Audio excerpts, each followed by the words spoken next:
if I lay down and I play dead and I stay dead, maybe you'll get sick of being the monster out of my head, under my and bed. Young, Shingadol Welcome to Lumen K-pop, where we dissect the drama, mystery, and stories behind the glittering world of K-pop. If you're a loyal fan of BTS, BLACPNK, or any other group, you've come to the right place. Here, we don't just cover hot news, but also the emotional and human sides of idols that are rarely With you, revealed. I don't ever feel So calm. don't forget to subscribe, I can activate feel the sweat inside my notification bell, palm. and be part of the Play Lumen with me like K-pop cats family and a string. that is always updated and You don't supportive of understand each the other. pain it brings. You don't ever wanna give me wings.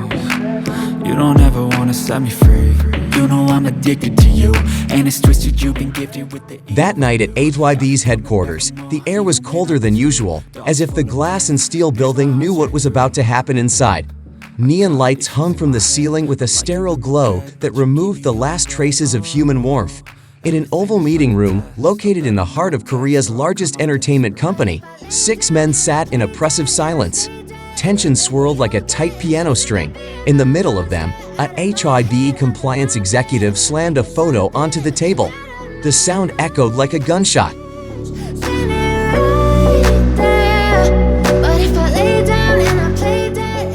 In the photo, Jungkook's forearm was exposed without permission, photographed at a cruel angle only a positioning camera could.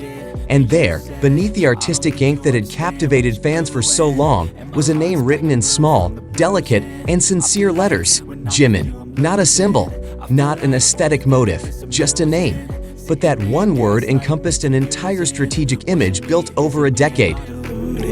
I'm the one who's always sorry, the conclusion, even though I offer all of the solutions. You have to take it down tonight, the executive said, his voice low and cold, like a final judgment.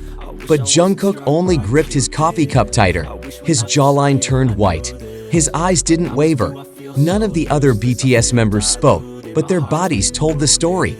Kim Namjoon, always the mediator, tried to offer a compromise, finding a way between obedience and freedom. But Jungkook only shook his head slowly. No, he said. His voice was soft, but thunderous. That one word weighed more than all the managers, vocal coaches, stylists, and lawyers who had guided him since he was 15. You don't ever wanna set me free. But if I lay down and I play dead and I stay dead. Across the table, Jimin, or Jim, as the name is etched into Jungkook's skin, just stares straight ahead. There's something in his eyes. Old wounds held for too long, promises never spoken but always understood. 2 nights earlier, when the world thought everything was fine, Jungkook had sat alone in his apartment. He held a tattoo machine in his own hand, drawing with unsteady breaths, pressing the ink into his dermis with a conviction sharper than a metal needle. It wasn't impulsive, it wasn't art, it was confession. Maybe you'll get sick of being the monster out of my head, under my bed. Think you're something out of my nose. It was Jimin who first saw him vulnerable.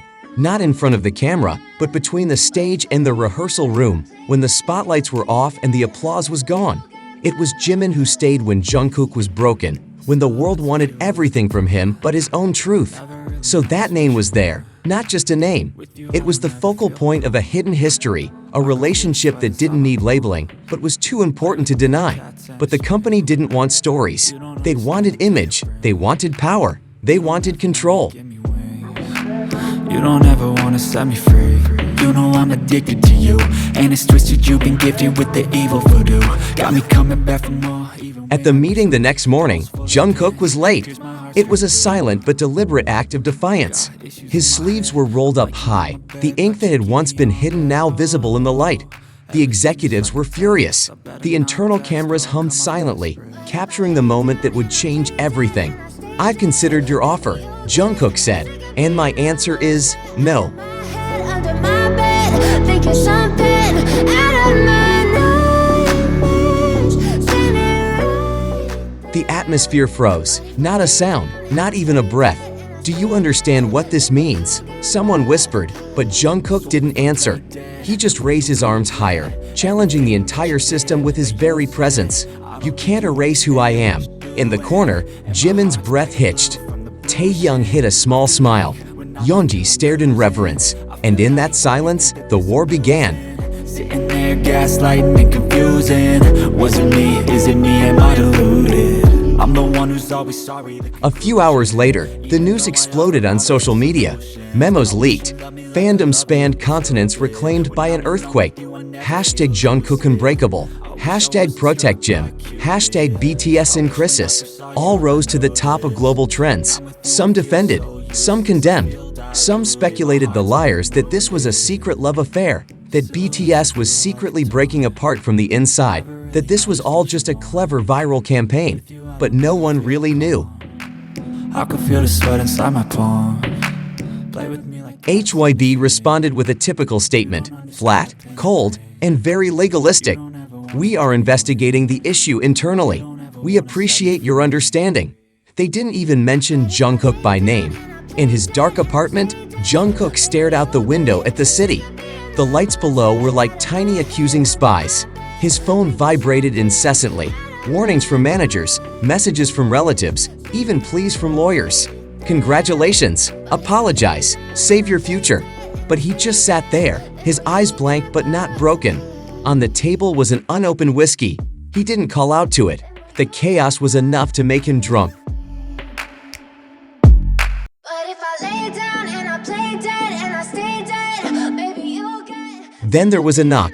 Not a panicked knock from the paparazzi or management, but a hesitant knock.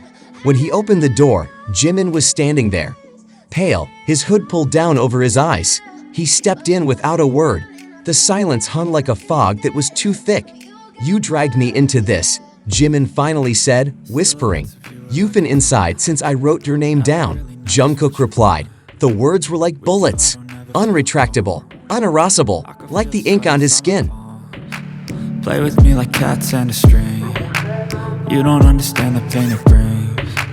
You don't ever wanna. They stood in silence, too many words, too little time. What would happen if the world found out? What would the system do to them?